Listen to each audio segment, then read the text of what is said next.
I'm Russ. I'm Mark. And this is a spirited endeavor. And tonight is Jura-palooza. Which is Jura making me crazy. Yeah, I love it. Yeah, this is one of our favorites. Yeah, for Certainly sure. It is for me. Well, what's interesting about Jura is it's an island off the west coast of Scotland, and there's about 200 residents on the island. Does that include the sheep? We do not have a census counting of the sheep yet. Yeah, that's right. My guess is the sheep outnumber the residents. I'm guessing you're right. Probably 6-1. Yeah, it is a tiny little island though. It's got just one major road that goes from end to end. I think it's like 30 miles across, and I don't remember exactly how long it was, but it's a tiny little island.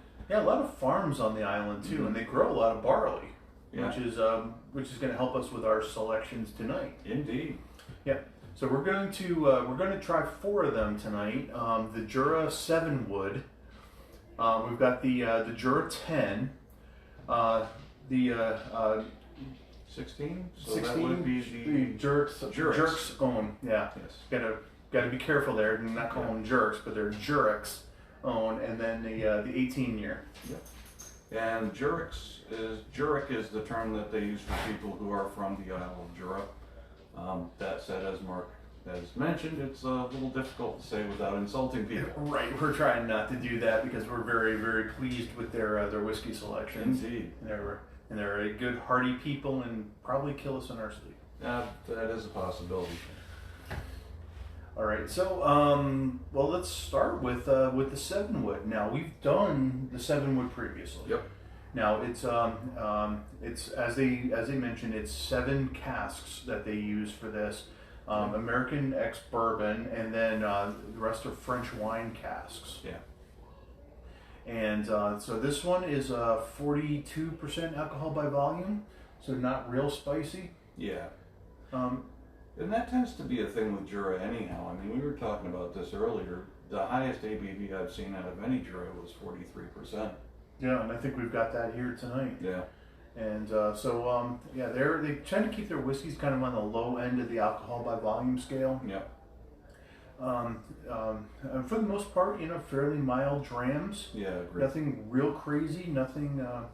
They really want to emphasize like the barrel spice, and we're gonna get a lot of those notes. The wine barrels are gonna have a lot of fruit forward aspect to them. Absolutely. Now, we've had the 7 wood before, and I remember there being a nice complexity to it. But it's nice to kind of go back and revisit it, having had many whiskeys since then, just to see how our palates have evolved, plus how the time in the bottle has treated it. For sure. Now we opened the Duirach's own tonight, and actually the 10-year also. Yeah. So we're kind of into the neck pour of that. But the 7 wood and the 18 have had a little bit of time in the bottle. Yeah. So a little bit of air has gotten to them and everything. I wonder if that's going to mellow them out a little bit. Curious about that as well. Now, we were talking earlier, and it sounds like the price between the 10 and the 10-year and the 7 wood are very similar. Yeah. Within $5-10. Yeah, exactly. About $40-$45 for the bottle. Yeah. I think the 10-year is actually a little less, but they're comparable. The Duirach's own, if you can find it, this is part of a limited edition that they did. Along with the Duirach's own, they have the Origins, they have the Superstition, and the Prophecy, and they're hard to find now. I think they've kind of run their course, and we're down to the last few bottles out there in the market. I was lucky enough to find the Duirach's own out there, and I just snatched that one up. I think that was reflex. Yeah. Just like we're gonna grab that one. Well, we've had such good luck out of this distillery anyhow. We really have. And then the 18-year, and I think that one was, and again, that's also a pretty reasonable priced whiskey. I think that one was about $70 a bottle. Wow. That's insane. I mean, when you think about it, again, Lagavulin 16 runs 109 right now, maybe a little bit more. Yeah. And this one's an 18, and a good 18 at that, if memory serves. Yeah, let me circle back. The Duirach's own was about $75, I think I paid for that, about $74. Okay. So wow. Yeah, again, not crazy. I'm really interested to see kind of how these compare and contrast to one another. One thing that we're going to be exploring is certainly with the increasing age statements on this, You know, are those whiskeys justified in that? Right. Do they bring something new to the table? Yeah. No, I agree. I don't like age for the sake of just for the sake of the age statement. I want to see what it brings to the bottle itself. Absolutely. Now, the Jura 7 wood does not have an age statement to it.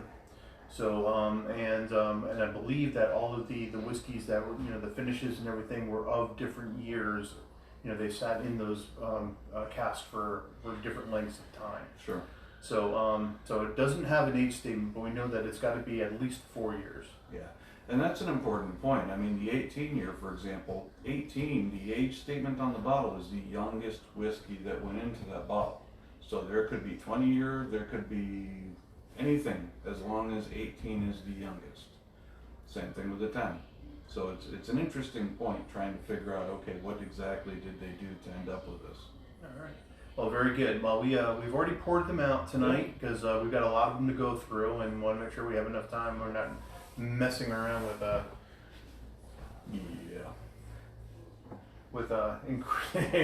increasing dexterous maneuvers. Yeah, not after drinking these. So the first one is the 7 The wood. 7 wood. And, you know, Jura's, they're pretty well known for chill filtrations, adding some color. You won't generally find on the bottles anything indicating that otherwise. And, you know, again, I don't have a problem with it as long as it's tasty. I will say the oils on this are very nice, actually. Yeah, it's really good. I'm kind of surprised. You know, for something that might be chill filtered, maybe it wasn't filtered a lot. Yeah. They didn't filter the living daylights out of it. No. So maybe it'll still have some edges to it. Yeah. So interesting. All right, so I love the nose on this. Yeah. You're getting a little bit of fruit in there. It's not like a sherry bomb or anything like that. Mm-hmm. But you get a little bit of the dark fruits. Yeah. For me, it comes off as raspberry. I agree. So, based on some of our experience with the other Juras that happen to be wine influenced, this one's a little subtler on the nose, but you still get that, and I agree. I think it's like a raspberry note to it. It's raspberry. It's got a vanilla note to it. Little bit of smoke. I mean, just a flash in the pan smoke flavor. Yeah, very Smoke slight. I get a little bit of that toffee, kind of peanutty note on the very back end. It's very subtle though. Yeah. All right. Both cheers. Yeah, cheers.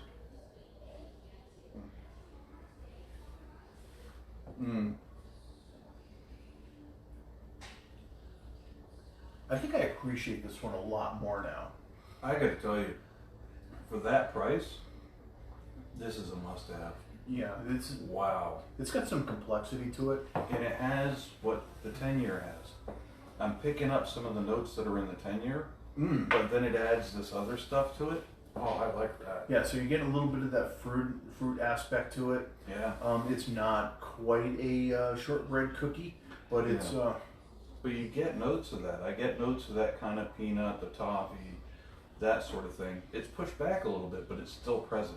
yeah. Actually, it reminds me a little bit of like a raspberry Linzer tart. That's a very good way of putting it. You know, it's got that jelly aspect to it, that little raspberry flavor, Yeah. or surrounded with a little bit of vanilla. Little bit of peat on that one, just a little bit. Just a slight amount, yeah. Yeah, but it brings it gives it a nice rich flavor. I like that.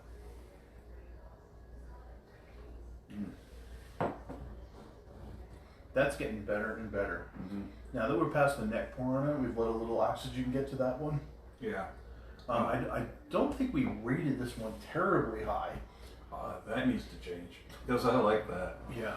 I like that a lot, actually. I might have to go find a bottle. Yeah, I think the time. Yeah, I think the time on this one is made this one even better. There's more barrel spice on this than there is on the 10. Not unpleasantly so, but I'm experiencing a bit more barrel spice with it. But I love that they did not lose what's in the 10 when they added the other finish to it. Yeah, I don't. Yeah, I think whatever time that they put in the barrel was well used. Yeah. And I don't think it was aged too long. Agreed. So it got that really spicy aspect. There's a little bit of barrel spice in there, Mm-hmm.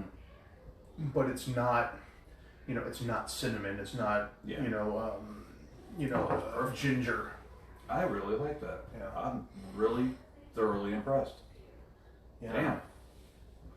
Yeah, this one's delicious. Yeah. Mm. Mm-hmm.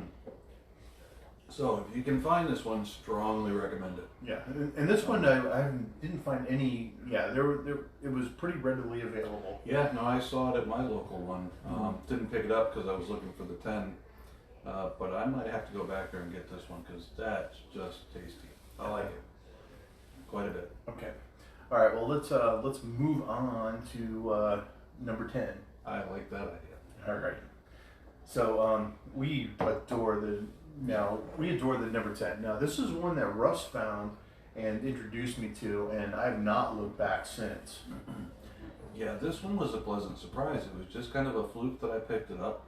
I'd gone into the same place a couple times, happened to see it there, and one time just decided, you know what, at that price I'm going to give it a try. And man, it's just a pleasant dram. Kind of, we've compared it before to Glenmorangie as far as similar profile. It's not overpowering, it's not in your face, it's a very pleasant sipping whiskey, but instead of having the citrus notes that a Glenmorangie has, this has some darker notes to it, which comes from the sherry cask finish. This one is darker than the Sevenwood, and I will say it is thinner on the glass, although, I think I have to take that back. Comparable, I would say. I would say comparable. Yeah. I mean, it's got some legs to it. Yeah. And this is as vanilla a cookie as I'm not talking a shortbread cookie. No. I'm talking like a vanilla cookie, like a cream sandwich cookie. Yeah. Oh, I love the nose on that. Yeah, the nose on this is just spectacular. Yeah. If you're new to Scotch, this is a good one to go after. Oh, I know. Cheers. Cheers.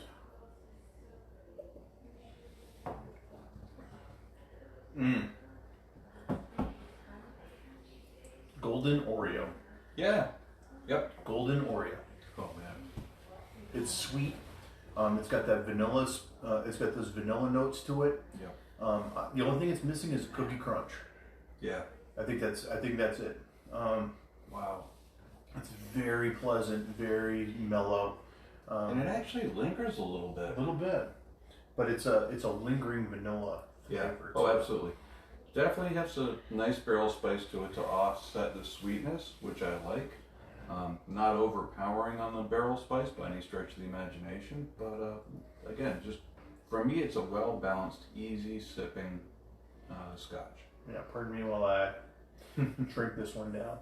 So, Ron Schmidt tried this and was very pleased with it, but he found that he ended up with floaters, I think, as he got towards the bottom of the bottle. Oh, interesting. If I'm remembering correctly. And part of me wonders if that might have been the cork. Oh, maybe, yeah. He had a picture of it, and I don't recall. But what we've seen before is if you let a whiskey change temperature dramatically in its life, it will start to separate a little bit, and you can actually stir it back up, and everything's fine. It's not causing any harm to the whiskey, and it's not going to hurt you. The other possibility, and this is one that happens quite often, is the cork starts to break down. Yes. Especially if it's been sitting on the shelf for a long period of time. So you got to bear in mind when they're shipped standing up. When they're put on the shelf, they're put on the shelf standing up, and that cork dries out over time. You start opening it up, and you get little bits of cork in there. Again, not enough to hurt you, but certainly enough to for sure. And if you find that your cork is loose a little bit, just tip the bottle and let the whiskey get in. Don't let it sit with the cork, but just moisten the cork with the whiskey, and it'll swell back up. Absolutely. One thing that I found is, as you said, if you pull the cork and it's a little too easy, that's one way of seeing it. A lot of times, what I'll do is I'll put it upside down, and if I start seeing air bubbles, that tells me that cork was probably leaking. That way I don't have to sit there and pop the cork on all of mine, because if I did, I'd probably start drinking them, and that could be problematic. All right, very good. Make sure your corks are moist. That's right, moist corks, people. I'm surprised I haven't been slapped yet. Yeah. It's I'm waiting a matter of for time. Yeah, I'm waiting for your spouse so you don't have to come over and smack us. Mm-hmm. All right. All right. Oh man, I am in love with that 10. I like that. I am just in love. Good with bang that. for the buck.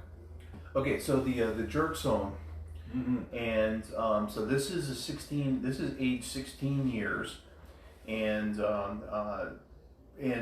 it doesn't give us any information about if it was in anything other than oak, barrels, Ex-bourbon, maybe. ex-bourbon barrels. Yeah. So we didn't find a whole lot on this whiskey. No, not really. Matter of fact, I couldn't find any reviews on it. All right, so we're gonna give this one a try, and let's see what we come up with here. Yeah. Okay, so I'm just getting barrel spice in the nose on that. I mean, it's got good palate. It's got good glass cling. The color on it's pretty. But all I get is barrel spice. There's a slight, I don't want to call it a funk, but there's a very particular note that goes with most Juras that I've experienced. And I get just a hint of that with this, but then the rest of it, like you said, is nothing but oak. Yeah, and I thought about it a little bit, and I think there's a little maltiness to this one. Yeah, I think you're absolutely right. Yeah, I think there's a little maltiness that we've not seen in the others. Yeah. All right. Slàinte.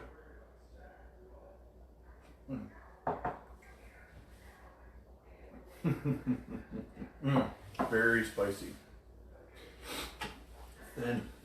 Thin, spicy. Yeah. I'm not getting a lot of vanilla notes in that. I'm not getting any kind of fruit at all. Yeah, no, I agree with that. Getting very little of what I find in the Jura 10 or even the 7-wood for that matter. Yeah.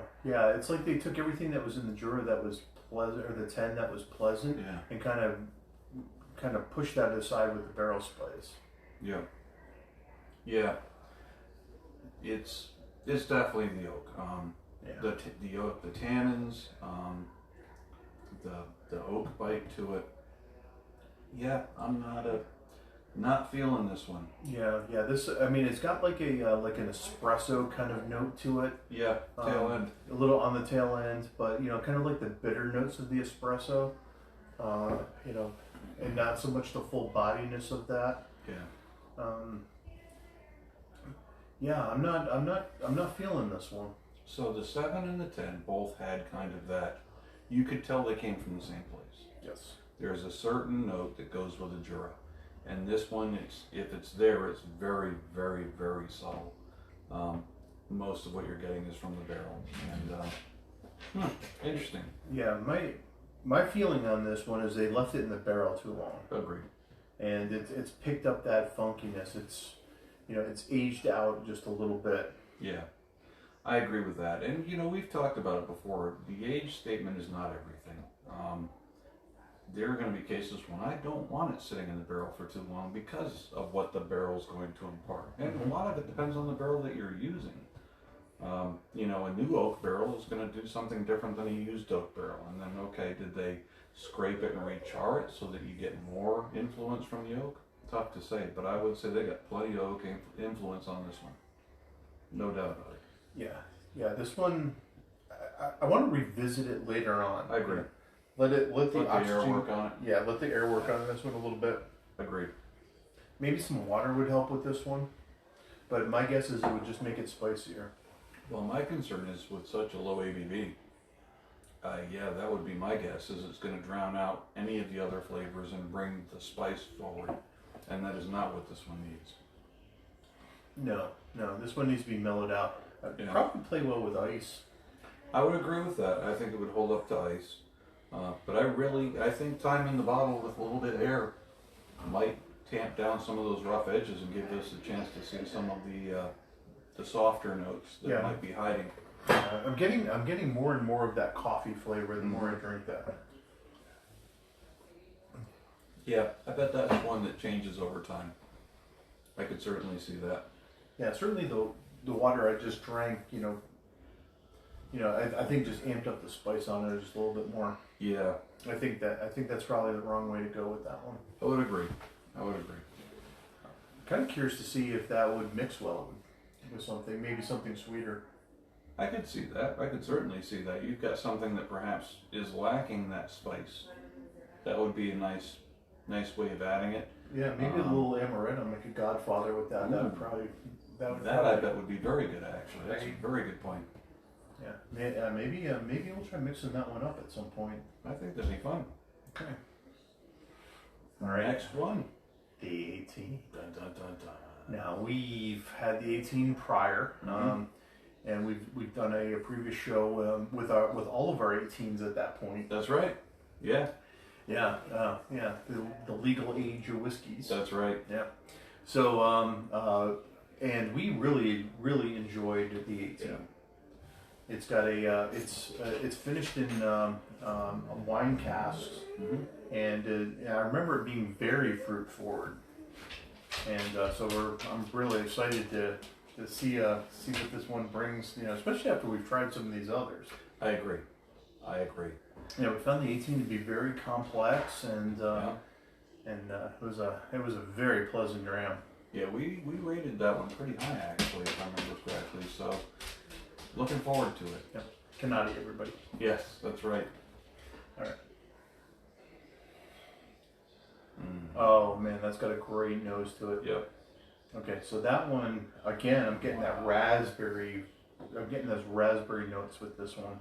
Yeah, no doubt. Oh, yeah, that one's nice. The wine influence is definitely present on this one. That's primarily what I'm getting on the nose. I'm getting a little bit of a peat to it, like an earthy note. Yes. But the primary thing is the wine influence. Yeah, what's interesting though is we get the wine influence there, but I'm not picking up any grape. I'm not getting that Jolly Rancher flavor to it.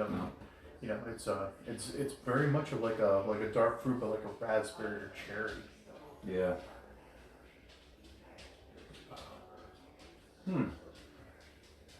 All right, cheers.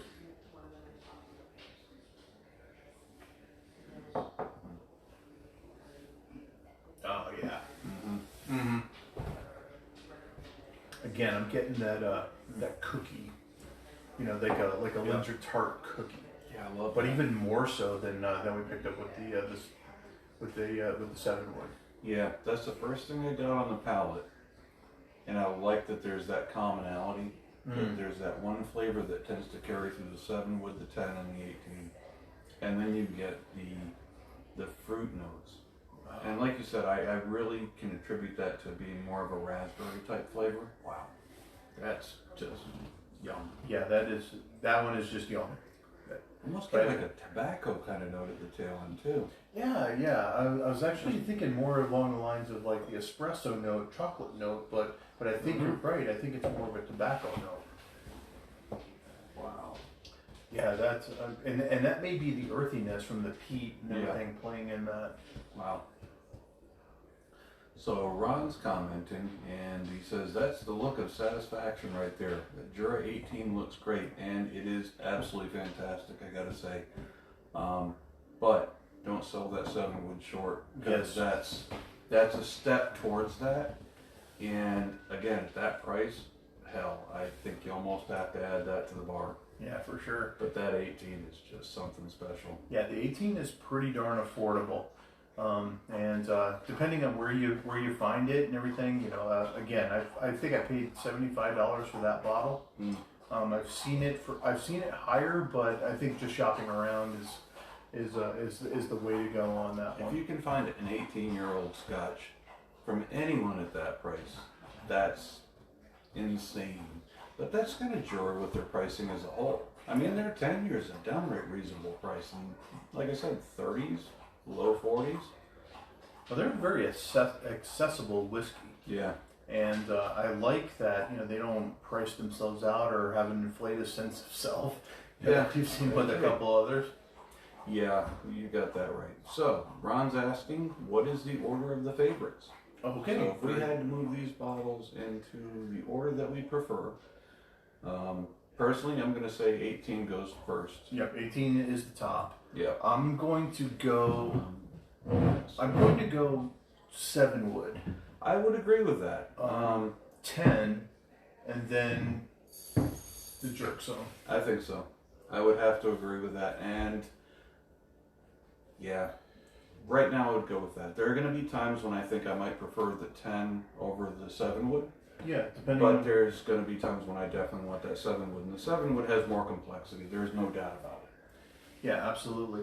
But certainly the 18 is just sublime. If I were to throw it on our scale, I would have that as a 4 plus, and then sort of sliding down from there. And this one, I don't think I'd rate very high at all. Maybe a 1.5 or a 2. I'm with you on that. But the other 3 are just fantastic. They're fantastic, accessible, good bang for the buck. Yeah, for sure. And they. What I like about Jura too is they're not afraid to get experimental. Mm-hmm. In fact, this Duirach zone was, I think I may have mentioned it already, was is one part of a limited edition. With the 4 there's 4 of them, and so they're not afraid to throw that out. And the 7 wood is certainly an indication that they're not afraid to throw that out. Absolutely. Well, yeah, when you start looking at 7 different casks, holy cow. Yeah, and I really enjoy that about them. Mm-hmm. I think they're a very underrated distillery. I agree. And, we've talked about this before. If you're used to like a Lafroig or an Ardbeg or something else from like Isle that's real smoky, real peaty, got that punch to it, and you go to a Jura expecting the same thing, you're going to be sorely disappointed. I have not heard of or come across a jury that has that kind of peat, smoke, that smack to the face. Jura tends to be subtle, smooth, with some complexities that are just, they make a nice sipping whiskey. Yeah, I really did expect this to be along the lines of like a Talisker or an Isla, because it's a very rough island. There's all the barley and the peat and everything come from that island. And I really expected it to be kind of Sure, no, absolutely. And it is not. It is anything but that. Well, and to a certain extent, I kind of appreciate that because at the end of the day, that's kind of the stereotype. You look at the Isle of Mull, you look at the Isla, for example, vast majority of the distilleries on any of these smaller islands, they're all going for kind of the same thing. Heavy peat, heavy smoke, lots of brine, that sort of thing. There are exceptions to that rule, Bruichladdich being one of them. Yeah. But Jura's another one, in my opinion, where they don't get caught up in that stereotype. They're just doing their own thing. Exactly. Scappa's another one that comes to mind. Good point. Yeah. Very, very smooth, accessible whiskey.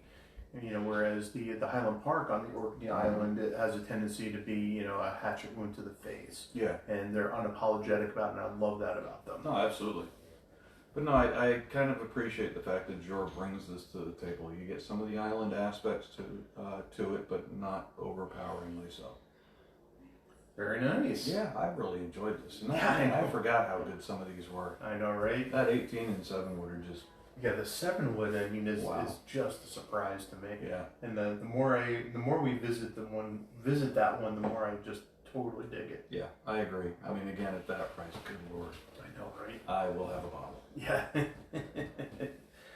All right. Well, guys, we love that you hang out with us tonight. And, Yeah, absolutely. Let us know what you're drinking. I want to know. If there's anything that you're running across that you think might be worth a shout out, a show. We're certainly looking for that all the time. Yeah, we've got some other irons in the fire that we're working on, so we'll see what happens there. Yeah, for sure. Ron Schmidt says he's actually drinking Monkey Shoulder tonight. Nice. Lots of vanilla, and that was one that we tried early on, as a matter of fact. I think that was probably one of maybe our first or second. Yeah, it was pretty early on. Yeah, very early on. Probably need to give that one a revisit at some point. Maybe I think that'd be a good do idea. some blends. Yeah. Well, if I remember correctly, when we first tried that one, we were both kind of, and then the second time we had a completely different opinion of it. Yeah, agreed. It's similar to the Naked Grouse, I think, although it's lacking the sherry cask that the Naked Grouse brings to the table. But it's a lot of people speak very highly of it. I thought it was pretty good myself. And I could see using that as a mixer. Yeah, absolutely. Now, the Naked Grouse, that's another one we haven't visited in a little while. Yeah, I've got I've got a bit left at the house I can bring by. Oh, I've got a new bottle right here. So Cool. I decided that I'm going to keep a bottle of that in my bar at all Cool. times. And that's like $32, $35 maybe at the most, and it is just fantastic. And it's a blend too. It's a blended malt, so it's all malted grains. But God, it's just fantastic. And it's Highland Park, I think, is one of them. Highland Park is one of them. And I don't remember who. It might be Macallan that they're getting the sherry cask Yeah, from. I think Macallan was the other. Just well balanced. It is well balanced, and it's one that I keep reaching for every now and again. On when I need something special on like a Tuesday. Yeah, no, absolutely. And the funny thing about it is there's no packaging. There's no box, tin, or anything like that. It's just a clear bottle with a liquid and a little strip of paper along the top that says, this is what it is. This is the ABV, and that's it. Not much else. Yep. All-purpose generic whiskey. Yeah, pretty much. Yeah, for sure. But it's definitely a good one worth checking out. Well, what do you want to do next week? That's a good question. We haven't really discussed that. We haven't discussed that. So we've done Broken Barrel. We've done Rise recently. I kind of like that we're back into the scotches. I would agree with that. And along those lines, we've both picked up some ASWs. You picked up the Irish. I did. I picked and I've got the 2 single malts. All right, that sounds like the makings of an evening. Yeah, that would be interesting.